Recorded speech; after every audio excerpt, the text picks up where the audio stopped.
Hello mga kabatang Quiapo, October 22 episode summary.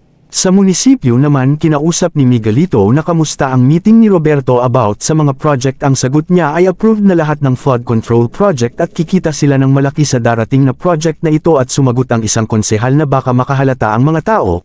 Ngunit sinagot ito ni Roberto na PID naman natin ay dahilan ng climate change at kasalanan nila na tapon sila ng tapon ng basura kung saan-saan. At sa munisipyo ay sinugod naman ni Dingding si Mayor, ngunit ang nakita niya ay si Vice Mayor Roberto at tinanong ni Dingding ano nangyari, bakit ninyo binawasan ang budget para sa mga senior at urban projects. At dumating si Miguelito at sinabi ni Dingding na Mayor PID naman magreklamo. Dahil galing sa pagod at hirap namin ang pinapasahod sa inyo. At sinabi sa mga security na ilayo na si Dingding sa harap niya at ito nga ay pinaalis na. Sa presinto naman ay nag-iimbestiga si Punggay at Shona about sa mga nangyari kay Dimple.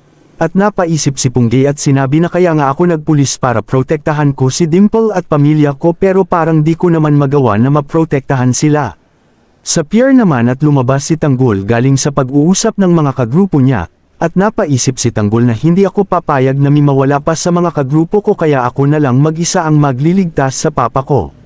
At papunta na si Tanggol sa sinabi ni Kidlat na lugar ng mag-isa lang, at ang lugar ay Del Fuego, at sinabi na nandito na ako, abangan bukas susunod. Kaya ang mga kagrupo ni Tanggol, maraming salamat sa panunood, all right.